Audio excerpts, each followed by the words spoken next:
silence as we are about to witness with solemnity a very important part of tonight's event.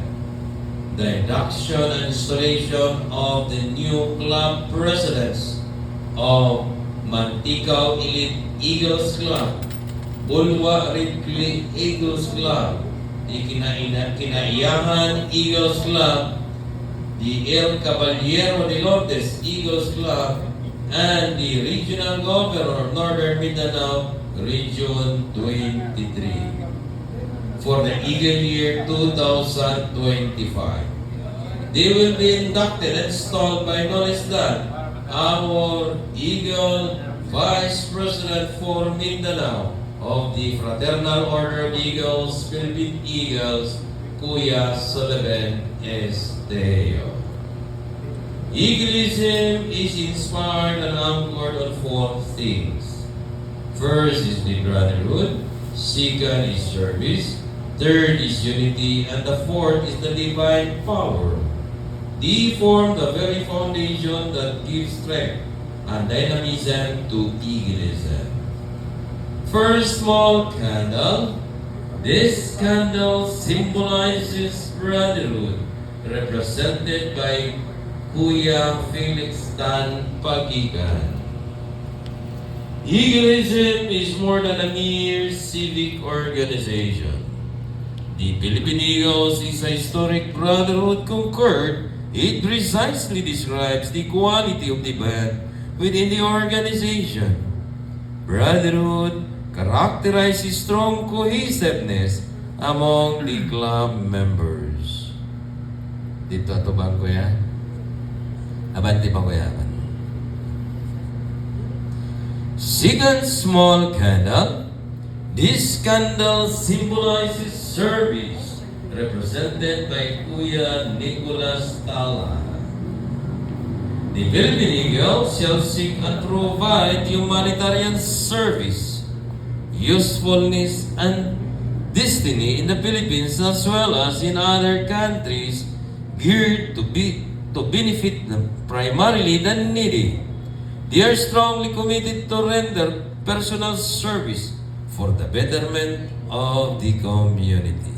Every Eagle shall sacrifice and do battle to achieve their goals. Third small candle. This candle symbolizes unity, represented by Kuya Frank Alflor Servano. The Philippine Eagles are committed to unite their members and resources in doing and practicing what they hereby strongly seek and desire. Unity within is the driving force that propels the Eagles to be ever enduring, ever pursuing, and ever achieving. The big candle. This candle symbolizes divine power, represented by Kuya Colonel Ernesto Daig. May I request everybody to please stand. The Philippine Eagles embraces faith in the divine providence. We recognize Him as the primary source of power from whom human strength and wisdom emanates. And this power that springs from Him provides supreme guidance and direction in our dealings with the community and the people in our desire to achieve our goals. May I request the dignitaries in the presidential table to make a bow to our divine power. Thank you so much. May I request all Eagles on the floor to make a bow to our divine power. Thank you so much. You may now proceed to your position. Divine power, direct. Alright. And I call on the Eagle Club President of Mantikau Eagles Club, Kuya Norman Rain Ratonel, to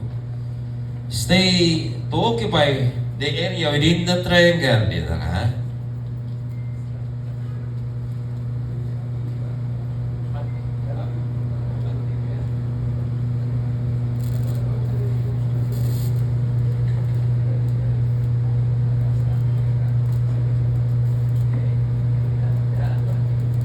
Club President. Dapat na rin ko yan. And we'll call on his ate to please stay on the left side of the Club President. Namoy nila, okay? Eagles Constitution or Magna Carta. And of course, I will call on the Eagle Club President of Bulwa Ridley Eagles Club, Kuya Audi Maagat Sr. and his ate.